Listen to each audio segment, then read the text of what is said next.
Tu joues tes propres chansons en live, peut-être que aussi tu veux sortir un album et tu sais que tu vas devoir faire passer tes chansons entre les mains de plusieurs personnes, des gens qui vont les écouter, des gens qui vont les travailler et tu n'as pas envie que dans ce process on te pique ta musique ou on te pique tes paroles. Alors cette vidéo elle est faite pour toi parce que je vais te présenter 6 méthodes pour protéger ta musique. C'est parti, méthode numéro 1. La première méthode, la plus simple, c'est la lettre recommandée avec accusé de réception. C'est super simple, il te suffit d'éditer ta musique sur un CD, sur une partition, sur une carte mémoire, sur une clé USB ou n'importe quel support de stockage et tu n'as qu'à expédier ça à ta propre adresse en recommandé avec accusé de réception. On dit que le cachet de la poste fait foi, c'est-à-dire que tu auras à ta disposition une date de dépôt qui sera avérée. Attention toutefois, il faut jamais que tu ouvres ce courrier, l'enveloppe doit rester telle quelle pour prouver qu'elle n'a jamais été ouverte. Et si toutefois tu te retrouvais dans la position où quelqu'un copie ton œuvre musicale,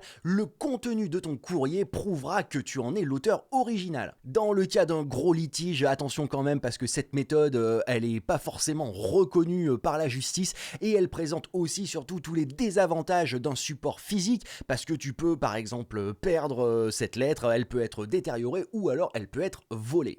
Méthode numéro 2. Donc la deuxième méthode, c'est le dépôt e-solo. Depuis le 1er avril 2024, l'enveloppe solo a été remplacée par le dépôt e-solo. C'est une démarche 100% dématérialisée que tu peux effectuer sur le site de l'INPI, qui est l'Institut National de la Propriété Intellectuelle, et qui permet de protéger les œuvres littéraires et les œuvres musicales notamment. La tarification de ce service se fait en fonction de la quantité de données que tu protèges et de la durée pendant laquelle tu souhaites protéger ces données. Le tarif de base est de 15 € jusqu'à 50 mégas, puis il faudra ajouter 10 € par tranche supplémentaire de 50 mégas pour une période de 5 ans. Tu peux y stocker au maximum 2 gigas de fichiers pour une durée maximale de 20 ans.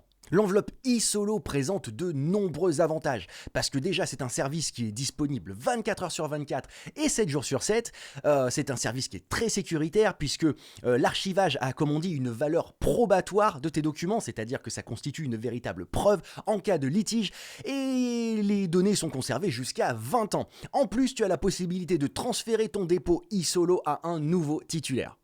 Troisième méthode. La troisième méthode, c'est de passer par le SNAC. Le SNAC, c'est le syndicat national des auteurs et des compositeurs et qui dispose lui aussi d'un service de dépôt.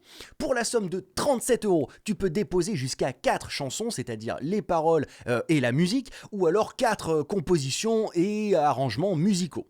Il n'est absolument pas obligatoire d'adhérer au SNAC pour pouvoir déposer une œuvre. En revanche, il sera nécessaire de renouveler ce dépôt tous les 5 ans. Un des points faibles du dépôt au SNAC, c'est que la protection obtenue n'a de valeur qu'au niveau national et non à l'international. Quatrième méthode. Je te propose 2 solutions pour protéger ta musique via le dépôt numérique en ligne. Tout d'abord, tu peux faire horodater ta musique par un huissier de justice, c'est-à-dire que tu prouves la date et l'heure à laquelle tu l'as déposée. Pour cela, il te suffit de déposer les fichiers concernés sur le site www.depotsnumerique.com. Le tarif est de 9,50 € par dépôt et cela te garantit une protection pour 30 ans dans plus de 180 pays. Une autre alternative avec une durée de protection à vie, cette fois-ci est garantie par la loi et ce sur 182 territoires, c'est le site www.copyrightfrance.com qui lui propose différents packs en fonction du nombre de documents que tu souhaites protéger. C'est une solution qui est super intéressante si tu as beaucoup de titres et beaucoup de textes que tu souhaites protéger. En revanche, pour un seul dépôt, il est un peu plus cher que depotsnumerique.com, il te faudra compter 22 €. Solution numéro 5. La cinquième solution pour protéger tes morceaux et qui pour moi est la solution ultime pour protéger ta musique, c'est de devenir membre de la SACEM ou la Société des auteurs, compositeurs et éditeurs de musique. Pour devenir sociétaire, c'est très simple, il suffit de pouvoir justifier de l'exploitation d'un titre comme une sortie sur les plateformes par exemple ou avoir au moins 1000 vues de ton morceau sur YouTube ou sur SoundCloud. Le prix de l'adhésion est de 100 € payable une seule fois et ce pour une adhésion à vie et l'avantage c'est que tu peux déposer un nombre illimité de créations. Grâce à la SACEM, tu bénéficies d'une protection juridique internationale en cas de litige ou de plagiat. De plus, et c'est ça qui rend l'adhésion à la SACEM indispensable à mes yeux, il s'agit d'un organisme de gestion collectif de droits. C'est-à-dire que la SACEM perçoit les redevances qui te sont dues au titre de la diffusion radio et TV, du streaming, des diffusions publiques, etc. et surtout qu'elle te les reverse. La SACEM est donc un organisme qui te permet 1. de protéger tes morceaux et 2. de percevoir les revenus issus de leur exploitation. Méthode numéro 6.